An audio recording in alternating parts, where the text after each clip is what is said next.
little storm clouds, and welcome back to my channel, or welcome to my channel if you are new here. Today I am building a little island home. I saw this picture that was posted in a Sims group, and I think 2 or 3 people posted it, so I was like, I have to recreate this because it just looks so cool.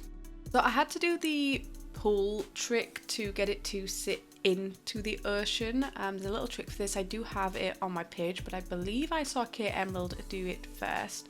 But it just means you can put a pool on a beach lot and have it drop down, so you don't have to have it like above the water. It looks like it's within the water, because if you look at the original image, that's what it looks like. So to create this whole sort of thing I have going on, I created a floating room as well, so none of this is touching the water, it's floating above the water. I didn't want any stilts or anything ruining it, and this is so I could put rocks under here later on. So I cover it fully with rocks and some foliage and stuff like that.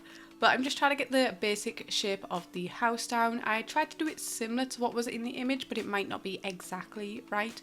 But I was pretty happy with how it turned out in the end. It is fairly small, but not really at the same time. Like, it's definitely big enough. It's got not 2 bathrooms, it's got a bathroom and just a toilet downstairs with a shower in it. And then the full bath is upstairs as like an ensuite from the main bedroom, but the main bedroom also has a living area in it. So it's not small per se, but it still is quite small. So like the downstairs is like all open. I didn't want to do it all squashed in, and I tried to go with, it's an older building, but they've tried to make some aspects of it modern. Like they've done it up a little bit because it was a bit run down. So that was the sort of vibe I was going for. So for like the doors, I did the fake slide doors using these windows from Eco Lifestyle. So it's quite modern because they are full glass from floor to ceiling, and I also use these around the bathroom, so if you're in the bath you can sit and look out. That might be strange, but I thought that would be really cool if it was actually a secluded island in the middle of nowhere. Obviously it's not, because we don't have that in The Sims. I did as best as I could to find a lot that was sort of like that, but then I still have the old style of the window by using these ones from, where are they from? It's Jungle Adventure, that's where they're from. So I've like mixed them, so it's like they have updated some of the windows but kept some of the old. So you can see here I'm adding loads of rocks. I've sized these down, and I did use tool mod on a couple of them just to get them a little bit smaller, because when you use the debug rocks, some of them are absolutely massive. And I ended up using the ones from Dream Home Decorator because I really like the colour of them. They weren't too warm toned or too grey, they were just that perfect in between, which sort of matched the flooring I had going on. So I went with that, and I've got them placed all the way around the pool. Everything in the pool is still functional, even though the rocks are sort of sticking in there. It still does fully work. I have tested everything in this build. Everything works. So I added another little platform off the edge that was a little raised area on here. I end up doing a little like seating area as well as a barbecue. I went for the one that's from For Rent because I felt like it sort of fit well. And then I added some of these trees. These are bigger trees, are from the debug menu, and when you get close they disappear. So to me that's a good thing if you want to play in this, because sometimes the larger trees can get in your way, whereas some of the debug trees will disappear when you get close, which is really good if you want to play in here. So I did do that on purpose, so the trees do disappear, it's fine. And I use this grass stuff. I love this stuff. It is from Island Living, and I placed this around any areas where I wanted a lot of foliage, so it looked like there was a bit of dirt or something under there for plants to grow out of. And then obviously went round with some of the coral, also from Island Living, and I think some from For Rent as well, and placed this around the water area. I added a little boat. This one is from Cats and Dogs. It's not actually usable or anything, it's just to make it look like you would have to get a boat here, but you can actually just get in through some stairs at the front of the build, which is sort of hidden between some rocks.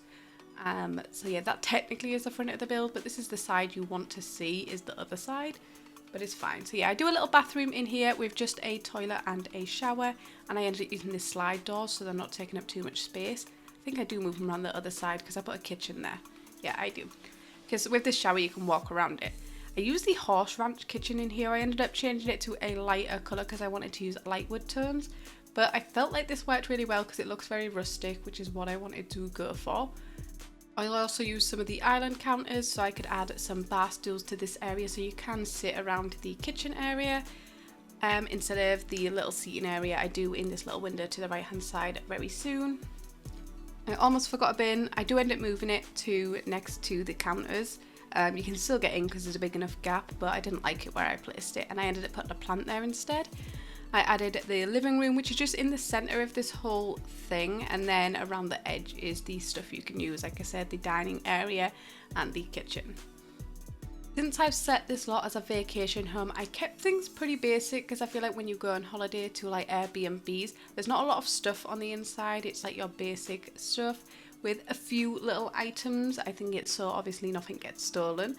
And I end up adding a bathroom, like I said, in this more modern window looking out over the ocean. I would love a bath that does that, obviously, if there's nobody that can see in. And then this is something I love doing, is placing the bed in the middle of the room and having a wall behind it. I do slightly change the orientation of the room because it wasn't quite working. I like it even either side. I like this because it breaks the room, but it's still one whole room, and on the other side you can put something else. I did a little seating area, like living area, and a TV, but the bed is like looking out of those big windows at the front, so when you wake up in the morning you'll see that beautiful ocean. So I did not like this build when I first started it, but I ended up really liking it towards the end. It's not very colourful, and I tend to like more colourful builds. I added a little bit of colour with some rugs and some plants and flowers and stuff, but not too much. So yeah, it was weird for me to not use anything colourful and go for this really beige colour, but I feel like it worked for the type of build that I was doing. And because this is so open, I almost forgot to put lights in, other than the ones I've just put over the bedside tables. I almost forgot to put lights in, and I remember like last minute. Normally that is the first thing I do when I go to the inside of the build, but it's because I've used spandrels on the doors because they're fake doors, so it lets in a lot of light, and obviously being in Solani that helps as well. So I'm just going through adding some small details, just some more like colourful items and plants, and also the lighting. I love this lighting from the Desert Lux kit. I just think it's really, really beautiful, so I made sure to use that. I ended up adding some more windows in the living area as well. I felt like it was too dark in that area where the TV is, so on the two side bits that come in further, I placed some windows on here with shutters, so it's like they could be closed. And then it also placed these like weird windows above the TV. And a thing I love doing is adding in curtains that are floor to ceiling. I just think it makes everything look a little bit more luxe, so I did do that on all of the doors and most of the windows. And again, I use the ones from Desert Lux. I feel like they give them a nice vibe because they're that sort of like see-through, is it called voile? I don't know what it's called. I've got it in my room and I really love the look of it, that I can still get the sunlight coming in, but it still does add privacy. And I added some artwork in. That was also one of the last things that I do. I look at the wall decor items as well as the art decor items. I'd say look at both. You get a bit more of a variation if you use a bit of a mixture of both. So here I am adding the curtains. I had to draw the walls back in to get these in the correct place. It's an absolute nightmare, but it's easy enough just to put the spandrels back in. But that's it for this video. If you enjoyed it, please give it a thumbs up, and if you haven't already, please subscribe, and I will see you in my next video. Bye!